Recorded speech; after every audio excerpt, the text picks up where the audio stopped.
The ROG brand has always been associated with gaming, both through its bold design and the performance of its products. Therefore, at first contact with the new ROG Zephyrus G16 2024 at CES in Las Vegas, I was a bit perplexed. If the 2023 version was abundant in LEDs, was aggressive and screamed extreme gaming from all its guts, the new model radically changes the design direction, being much more elegant, settled and restrained. Is this a bad thing? I would say not. On the contrary, if Apple were to make a gaming laptop, it would probably look a lot like this new G16 2024. A slim aluminum chassis, straight lines, a generous trackpad, an excellent screen and stellar performance. I even took a moment to compare it with my own MacBook Pro with M3 Max, and the similarities are there. Sure, the ROG laptop comes with an RGB keyboard, but otherwise I find many parallels between the two, whether we talk about design or build quality. Moreover, this year the Zephyrus G16 is not just a gaming laptop anymore. This one came with NVIDIA Studio drivers out of the box, so it is also aimed at content creators and those who use the laptop for work in general, another indication that ROG wants to reposition this series. Asus sent us an Eclipse Grey model for review, an infinite but still nice grey, but you can also opt for the platinum white version. In short, we're talking about a laptop that is under 2 kilos, just under 18 millimeters thick, a 16-inch OLED screen with a refresh rate of up to 240 Hz, and a list of technical specifications that would make any high-end laptop enthusiast rejoice. Spoiler alert, we have an Intel Core Ultra 9 CPU and an RTX 4090 graphics card, along with 32 gigs of ultra-fast memory. But before we get to the inside, let's stay a bit longer with the construction of this new G16. In my opinion, the laptop is very close to the comfort limit for a truly portable device. 2 kilos is not much, the dimensions make it compatible with most bags, backpacks and travels, and the fact that this particular model comes with a main 240-watt charger and the travel charger shows that Asus has considered mobility as an important aspect of this model. The battery is 90 watt-hour, an absolutely necessary capacity when talking about a laptop with so much horsepower. From my experience, with light tasks and more aggressive power saving, the laptop lasts a whole day of work. This is a chapter where we still should not bring up Apple with their M3 Pro or Max because it wouldn't be a fair fight. Apple's laptop easily lasts twice as long, so there's no comparison here. However, in the x86 ecosystem, the G16 2024 firmly positions itself within its class limits for autonomy. Another aspect of the G16's maturity is that now you no longer take the Carnival with you when using the laptop in public. Specifically, the lid no longer has that anime matrix, that spectacular matrix of LEDs. The new model only has a diagonal strip of white LEDs, a strip that can, of course, be controlled from Armoury Crate, along with a keyboard that remained RGB. The screen on the tested model is an excellent ROG Nebula Display OLED with a resolution of 2560 by 1600 pixels, G-Sync, a refresh rate of 240 Hz and 100% DCI-P3 coverage.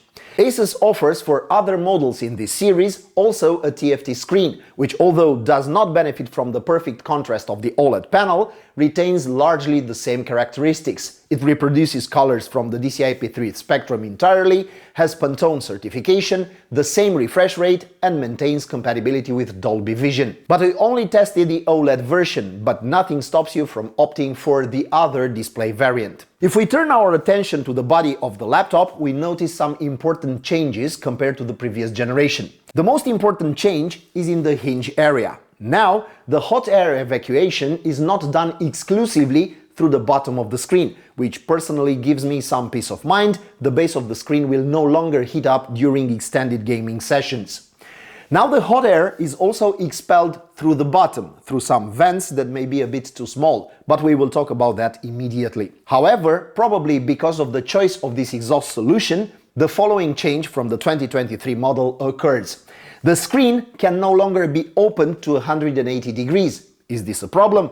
I don't think so, but this feature could be useful in some situations, at presentations or in certain viewing positions. Raise your hand who else keeps their laptop fully open, propped on their knees when watching movies in bed. The speaker area now occupies a much larger space on either side of the keyboard. There has been an upgrade in this department as well. 2 tweeters and 4 2-watt woofers, each capable of a sound almost 50% more powerful than the 2023 version of G16. Louder is better, right? The sound quality has also been improved, the laptop being able to better reproduce low-frequency sounds than the previous generation, aka bass. In the multimedia chapter, I would also mention the webcam, which is now 1080p compared to 720p as it was on the previous model, and retains compatibility with Windows Hello, so it also has an infrared sensor. The microphone, or rather the microphones of the G16 2024, offer excellent flexibility. You can select between a cardioid recording mode, which isolates the user from noises from the sides and back, a stereo mode, which captures a wider sound, and the omnidirectional mode, which does exactly what the name says. If we add here also the advanced noise cancelling, we have in front of us a laptop capable of good quality teleconferencing in noisy environments. The keyboard is very similar to the previous model in layout, but there are visible changes to the keys. They are larger, less rounded at the edges, and the 1.7mm travel makes the typing experience very good. I'm not all fond of the half-size directional keys, just as I'm not fond of the smaller Enter key, but nothing is perfect, right? However, the trackpad is quite close to perfection, with a gigantic surface, 15 cm by 10, adequate palm rejection, and a very satisfying click. We don't have a numpad integrated, as with other Asus models, although the space would have allowed for its presence. As much space as there is in the keyboard area, I think they could have put a physical numpad, but then it wouldn't look like a Mac. Oh, I wanted to say, but then there wouldn't have been room for these cool speakers. I end the design section with the wired connectivity, and here we have an excellent selection of ports. On the left, we have the charging port, a Thunderbolt 4 port with DisplayPort 2.1 connected directly to the integrated GPU, and the 100-watt charging, a USB 3.2 Gen 2 Type-A, an HDMI 2.1 and a combo audio jack. On the right, we have an USB 3.2 Gen 2 Type-C with DisplayPort connected to the NVIDIA GPU and capable of G-Sync and charging at 100 watt. Then we have another USB 3.2 Gen 2 Type-A, and finally an SD card reader. Not bad. And with that said, let's now move on the part that excites the nerds. The technical specifications. In a laptop with a total thickness of less than 18mm, Asus has managed to cram impressive processing power, definitely superior to the previous generation of G16. Thus, we have an Intel Core Ultra 9 185H, the latest craze in Intel mobile processors.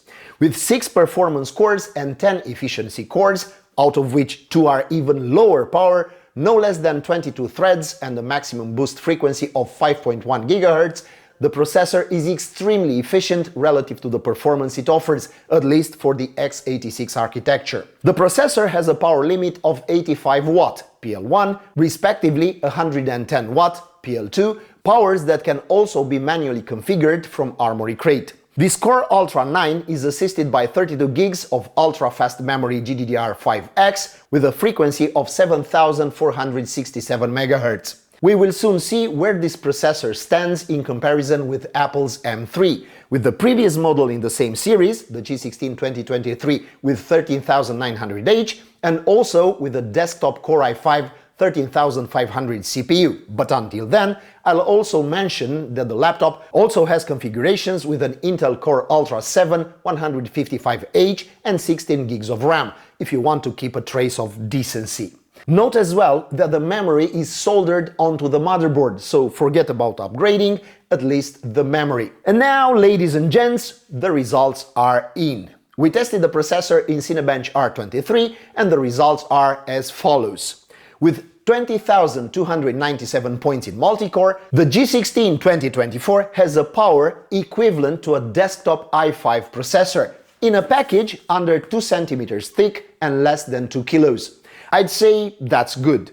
The performances are superior to Apple's M3 Pro and also surpass the 13900H, at least in multi-core. It is equivalent to my personal Mac M3 Max with 14 cores and just under the top M3 Max with 16 cores, which scores around 24,000 points in R23. As for the video part, we have a boring RTX 4090 Mobile with 16GB VRAM. I'm joking, of course, there's nothing boring about this GPU. With a power of up to 130 watt in boost, the implementation in G16 2024 is not the most performant. There are also variants out there with 175 watt, but we are still talking about a 4090 here, which translates anyway into serious performance. The laptop also contains a MUX switch, which completely eliminates the integrated GPU in the processor in intense graphic usage scenarios, but also benefits from advanced Optimus technology, which juggles the two graphic accelerators as needed. Simply put, this translates into improved efficiency and longer battery life. We tested the graphics subsystem both in synthetic tests and in Cyberpunk 2077 on the principle that if it works in Cyberpunk, not many titles can bring it to its knees. Here are the results. We placed this laptop side by side with our test platform with Ryzen 9 7950X and RTX 4070, so you can get a clearer idea about the performances. The video card is a tad better than a desktop RTX 4070, a GPU that consumes 200 watt. In Cyberpunk 2077, we used the native resolution and 4 configurations from the integrated benchmark: Ultra without RT, Ultra Ray Tracing without DLSS, and Ultra Ray Tracing with DLSS, with and without frame generation. We played around with the settings in Armoury Crate, running the tests in both performance and turbo presets to see how much that matters. Here are the results. Two conclusions can be drawn from here. First, it is clear that the presets in Armoury Crate are not just for show. The massive difference from performance to turbo can really be felt. The second, if you don't want to have a cinematic experience, so to speak, at a rate of 24 frames per second in Cyberpunk 2077, either deactivate ray tracing or activate DLSS and possibly frame generation. Given the performance in Cyberpunk, you will have an excellent experience in most current AAA titles. In esports games, the frame rate will be very high, 250-300 FPS on high in CS2. In our tests, the temperatures remained within decent limits, 92 degrees Celsius for the processor and 82-83 for the GPU. And although the keyboard area heated up noticeably, it did not become uncomfortable. For the version of the ROG Zephyrus G16 2024 that we tested, Asus uses a vapor chamber cooling system, an expensive but very capable solution. In the combination with the liquid metal thermal interface for the CPU, the cooling manages to keep the laptop at reasonable temperatures during use. But, and here comes the big but, because you cannot have it all, the only chapter in fact where this laptop suffers is related to noise. In turbo mode, which provides maximum performance, the laptop becomes a very expensive hairdryer in demanding games.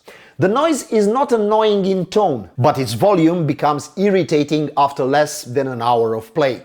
Selecting the performance mode attenuates the problem, but if you want to play intensively on the Zephyrus G16 2024, I strongly recommend using headphones. For those who use this laptop for work, performance mode is a better choice, especially since the difference in performance will not be as visible as in games. And there's one more notable downside, which I will never cease to mention, namely the bloatware on the laptop. A good part of the functions in Armoury Crate and My Asus are useful, but at least, for heaven's sake, ditch the McAfee, the antivirus that is more intrusive than a virus. Also, on the software side, an optimization of the switching system between the video cards would be useful, because when launching a 3D utility or a game, you get about 3 or 4 notifications from the Optimus system, the brightness changes about just as many times, and even if it doesn't impede the laptop's functioning, it is annoying. Otherwise, concluding, we have here a sensational laptop. With an elegant build, a flawless OLED screen, with performances all the more remarkable as they are packaged in such a light and thin chassis, the Zephyrus G16 2024 clearly distances itself from last year's model and reorients towards a more mature audience. If you work, for example, in an architectural office, but in your free time you pull in a gaming session, this G16 can be a very good choice. It doesn't look like a gaming laptop, but it has enough power for any task. On the other hand, you kind of have to work in an architectural office to afford it, because the version we tested with 4090, 32 gigs of RAM and the 2TB SSD is listed in the Asus store at $3,500. Now, there are not many more powerful 16-inch models on the market, and even though a MacBook with an M3 Max, like my 14-core one, offers at the same price a comparable performance in productivity work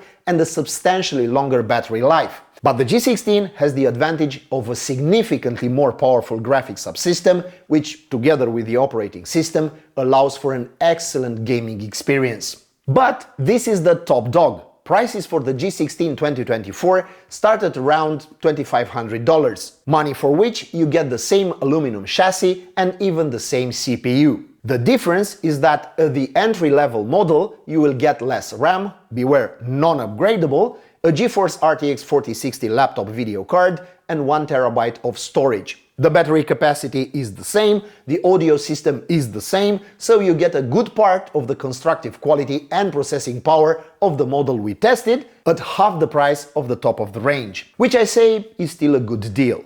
And as all good things come to an end, as I hope this laptop and this video have been, tell us below in the comments section. How do you like the new ROG Zephyrus G16? Are you excited by this more subdued and mature look of the new model, or do you think that with this tempering of the design it has lost some of its charm? But what about the fact that ROG has now thought of it more as an all-around good laptop, both for productivity and gaming? What do you think? Is it an inspired move or not exactly? That's it for today. Subscribe to Techniqualities. Of course, only if you think we deserve it and you want to reward our work. Thank you and good luck.